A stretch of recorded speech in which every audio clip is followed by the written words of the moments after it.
Hello again, Internet. Welcome back to Pathfinder Prototypes.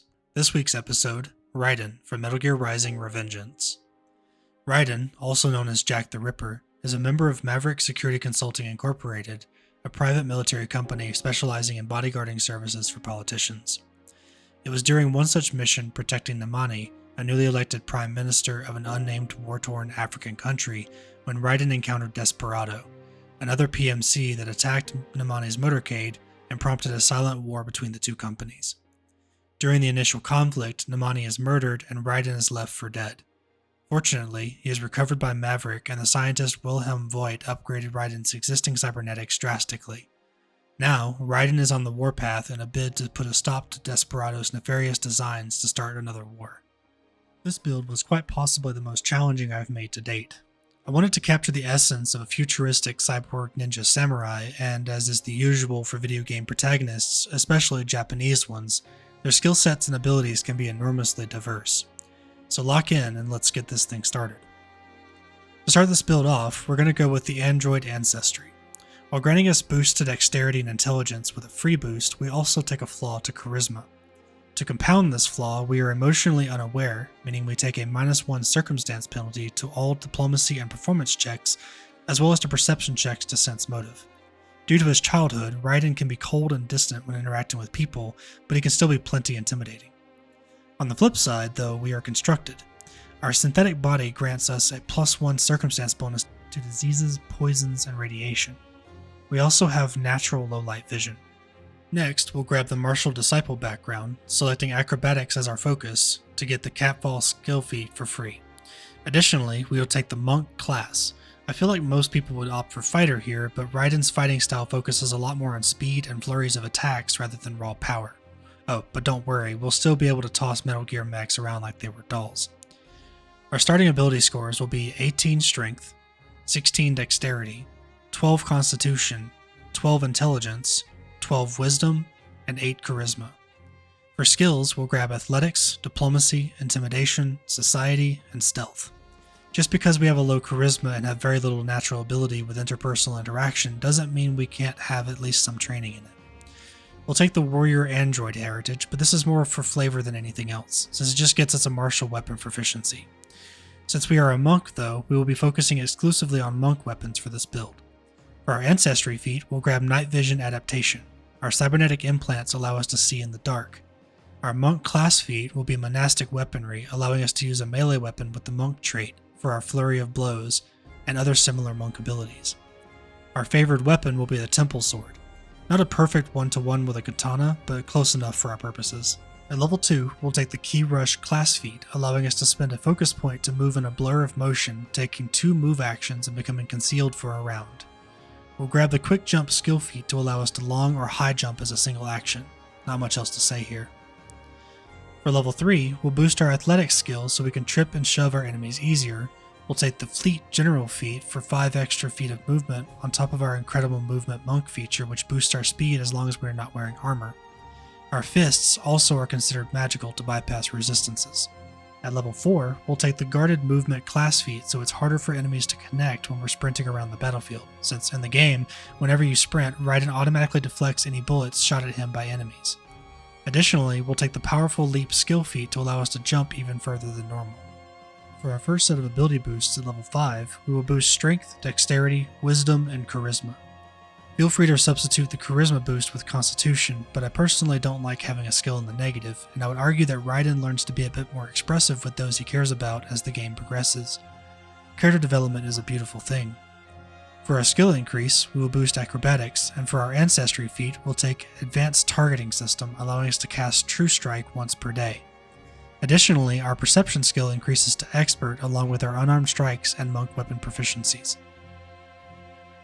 At level 6, we'll take Water Step, allowing us to sprint across bodies of water or other surfaces that don't support our weight, though we fall if we don't end our movement on solid ground. We also get the Titan Wrestler skill feat, allowing us to use athletics-based combat maneuvers on targets up to 2 sizes larger than us. Once we are legendary though, we can grapple and shove gargantuan creatures. Fun times. Our level 7 skill increase is to our athletics again, and we'll take the Incredible Initiative General feat to gain a bonus to our initiative rolls. For our path to perfection, we'll select reflex saves, and we'll gain weapon specialization for bonus flat damage on our attacks. At level 8, we'll take the wall run class feat so we can run up solid walls or down them if you swing that way. We'll also take the rapid mantle skill feat so we can stand as part of our grab on edge reaction, and we can use athletics instead of reflex when we grab an edge. Super useful for action economy. Our level 9 skill increase is to acrobatics, and we get the repair module ancestry feat, allowing us to give ourselves 1 minute of fast healing equal to half our level once per day. 100 extra HP over 10 rounds is very nice to have in a pinch. Additionally, our strikes are now treated as cold iron and silver, and our monk class DC increases to expert. At level 10, we get another set of ability score boosts, this time to strength, dexterity, constitution, and wisdom. We get the knockback strike class feat, allowing us to strike and then follow up with a shove maneuver without taking the usual multiple attack penalty. We're also taking the kip up skill feat at this level because, let's face it, if you can take kip up, you should take kip up. It's way too good. For our level 11 skill increase, we'll boost stealth. Gotta make sure we have our cardboard box proficiency.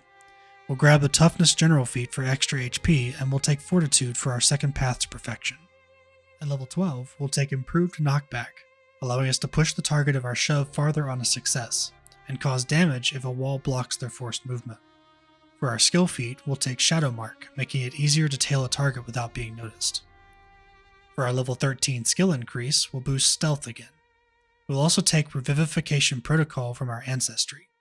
This allows us to recover 1 HP on our turn when we're dying and about to make a recovery check once per day. This is our Get Out of Death free card. Additionally, our unarmored defense proficiency increases to Master along with our unarmed and monk weapon proficiencies. At level 14, we take the Timeless Body class feat so we stop aging and we gain a +2 status bonus to saves against poisons and diseases. Cyborgs are incredibly difficult to kill, except by other cyborgs. We also get the Swift Sneak skill feat, allowing us to move at full speed while sneaking. Our third set of ability boosts start to Strength, Dexterity, Intelligence, and Wisdom. We get another skill training, and we take Athletics as our first legendary skill.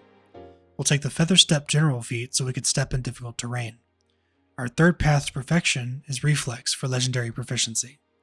Finally, we get greater weapon specialization for even more flat damage on our strikes.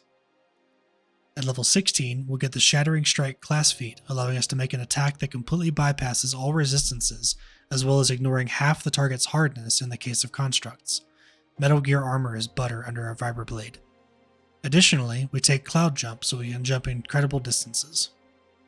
Our level 17 skill increase is to boost Acrobatics to Legendary, allowing us to ignore all fall damage due to catfall, and we always land on our feet. We'll take the Internal Respirator Ancestry feat, allowing us to hold our breath for an hour longer than we normally could on a 10-minute recharge. This allows us to avoid drowning as well as inhaled poisons or other hazards. Our strikes are now considered adamantine, and our unarmored proficiency increases to Legendary. At level 18, we take the Diamond Fists class feat, granting all of our strikes with our fists and our monk weapons the Forceful trait. This gives the second strike of our Flurry of Blows a damage bonus if it hits. We'll also take the Foil Senses skill feat, allowing us to avoid notice against creatures with special senses such as Scent and Tremor Sense. Our level 19 skill increase boosts our Stealth to Legendary, and we take the Untrained Improvisation general feat so we can be good at everything. Additionally, we get the Perfected Form Monk feature, causing our first strike on every turn to never roll lower than a 10 as a fortune effect. Our final set of ability boosts at level 20 are to Strength, Constitution, Intelligence, and Charisma. Feel free to put the new trained ability wherever you want. For our Monk Capstone class feat, we'll take Deadly Strikes.